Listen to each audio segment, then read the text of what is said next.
Hey guys, Jen Hughes, Nurse Nerd Fitness here. Today we are going to walk through a progression of upper body work with a little bit of lower body and balance components on a good old stability ball. I don't know if you guys have ever used one of these, but it's a great way to focus on balance. There are some things that you want to know beforehand, before your purchase. You want to make sure that you purchase one that is for your height and weight. You do, when you blow them up, it's based on size, so make sure you read the package instructions. And when you are pressing with these, you just want to really be careful. These aren't meant for like 50, 60 pound dumbbells. They're meant for simple light weights because you never know if it could break. And you're holding some heavy dumbbells, you could be in some serious trouble with your bone structure there. So just a caution, I've seen some things. We're going to walk you through a progression of upper body with some lower body components today, and we're going to get a great workout. For intent purposes of the video, I'm only going to do one set of 10 of everything, but you at home, you would do then 2 other sets to complete that round before moving on to the next video or progression. So you can always just pause the video, do your sets of 3, sets of 12 or 8 or 10 or whatever reps you're gonna do, and then proceed forward, okay? First thing we're gonna do is start with a chest press. When you walk out on the ball, always realize that the wider your base, the more stable you are. As soon as you start to narrow up those legs, you're gonna get a little unstable, so just be careful. Practice walking out before you actually pick up those dumbbells if you've never used them. As you walk out, that ball is going to be right at the base of the neck in between those shoulder blades.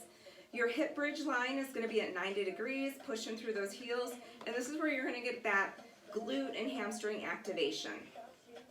So we're going to start with a basic chest press, and we're going to add a hip dip in there. So we press and we dip.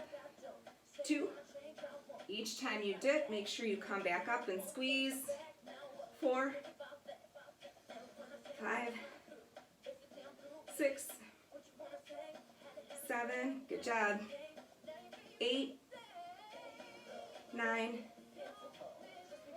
10, we're going to do 12, 11, and 12. Nice job, bring it in, roll it up. Again, for intent purposes of the video, I'm going to move on to the next move. You would complete 2 more rounds, taking like a 15 to 20 second break in between each round. Next thing we're going to do is we're going to fly. So we're going to do the same thing. You're going to walk out on that ball, hip bridge up, press up, keep your wrists solid and turned in, and you're going to fly like a bird. You're going to do 10 of these. 3, 4, 5, just hitting that pec a little bit differently. 6, I like to fly at a little bit lower angle so I don't recruit as much shoulder. Speaking of shoulders, keep them locked down and back. 2 more. Good job. Last one. Bring it in and walk it up. Solid work. Next thing we're going to do are push-ups. Push-ups on the ball are fun. So think of the ball like a lever, right? Your body's that lever. So as you walk out on the ball, for a new person that's not used to this, you want to keep the lever a little bit shorter. So I would place that ball about your belly button, and you would complete your push-ups from here. If you are a little bit stronger, you can walk out to about your thighs, and you can complete your push-ups here. Realize the more body that's off that ball, the harder they're going to be. 4 more. 3, 2, last one. Good. Slowly whirl it back. Solid work. We're going to go back up on the ball. Again, complete 2 more rounds of that. We're just doing 1 round just to keep the videos short. Take your 30-second break. We're going to roll back out, and we're going to do what's called a hack press. Weights are together. Glute bridge up. Make sure your hip angle's at 90 degrees. Make sure your core is nice and tight. You're gonna keep those dumbbells together. Press, down, press, 4, 5, take your reps nice and slow, 7, so that the ball's not bouncing all over the place. The more you can control that ball, the more engaged your muscles are. 3, 2, and 1. Nice job, guys. Roll it up. Always take your breaks when you need them. Make sure you get some water and have water with you. We're going to recruit a little bit of bicep work today. So with the biceps, I like to make my legs a little more unstable with a little more quad recruitment. So you would slide so that your booty's almost off that ball. Be careful.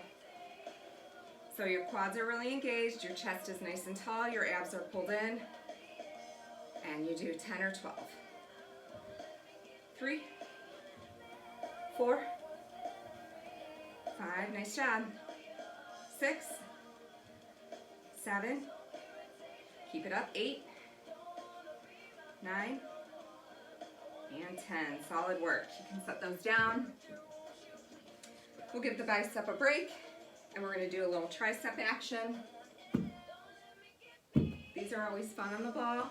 It's basically like the push-up, but instead of horizontal, you're going to keep your body pretty narrow. I'm going to make sure that you guys can see this. Turn this way. So your hands are much more narrow. Instead of way out here for chest activation, you're keeping it in, and you're actually going to push backwards up and squeeze on those triceps. Same thing on this, guys.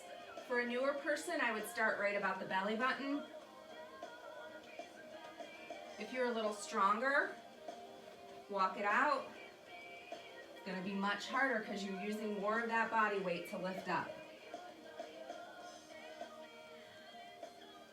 2 more. Last one. Solid work. Roll it back.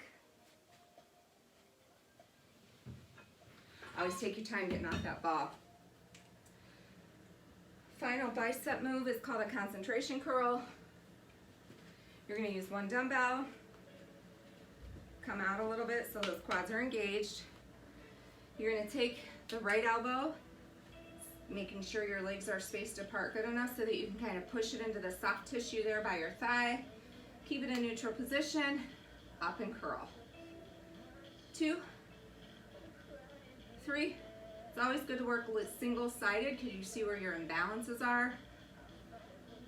5, usually everybody has a stronger side.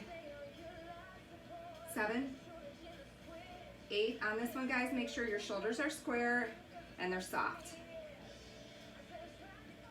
10, switch sides.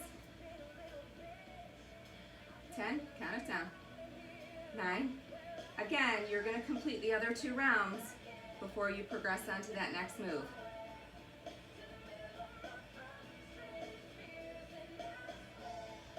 3 more.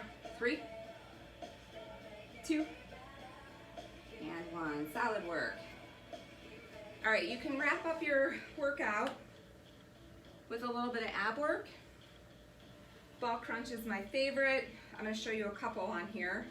So again, walk your body out. Quads are engaged.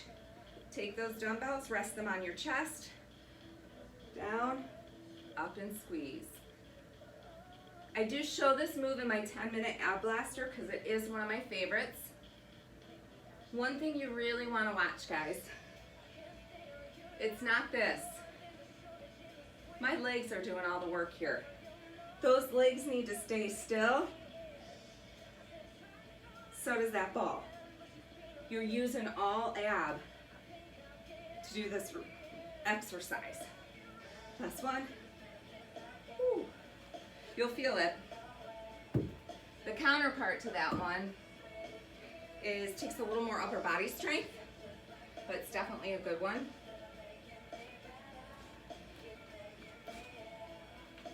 Make sure we're still in the video range. right, as you come out, you're gonna tuck, pull out. This is a ball tuck. Guys, when you do a ball tuck, you wanna make sure that you hook your feet around the end of the ball. One thing I do not wanna see is this. There is no dipping of that low back.